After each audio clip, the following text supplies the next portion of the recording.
На 4 локации во градот во наредниот период ќе бидат поставени детски катчиња, соопшти неодамна градоначалникот Максим Димитриевски. Станува збор за локалитетот Водовод, улиците Лесковачка и Есперанто и село Черкези. Иако претходно беше најавено дека се планира поставување на 6 детски катчиња во Куманово и Кумановско, сепак заради драстичната промена на цените ќе бидат изградени помал број на игралишта.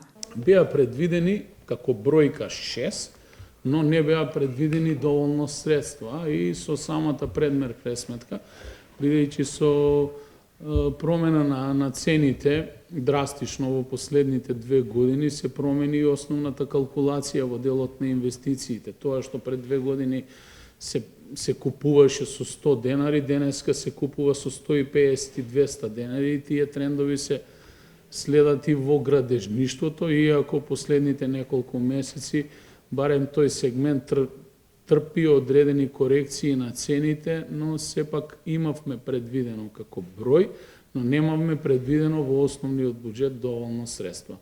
Сега истите тие средства само ги пренаменуваме за изградба на 4. Тоа е цената на чинење. Некаде такви детски катчиња се градат со околу 10 до 20.000 евра по локација, во зависност како ќе бидат уредени, какви играчки ќе поставите, дали долу ќе биде, значи, земја, дали ќе биде тартан подлога. Детските катчиња и парковите се секојдневие за децата од сите возрасти, но најчесто неколку дена или седмици по поставувањето на играчките. Поголемиот дел од нив се делумно или целосно уништени и не се во функција, заради што надлежните апелираат граѓаните, особено младите во Куманово, да се грижат за она што за нив, но и за уредување на просторот го обезбедува локалната самоуправа.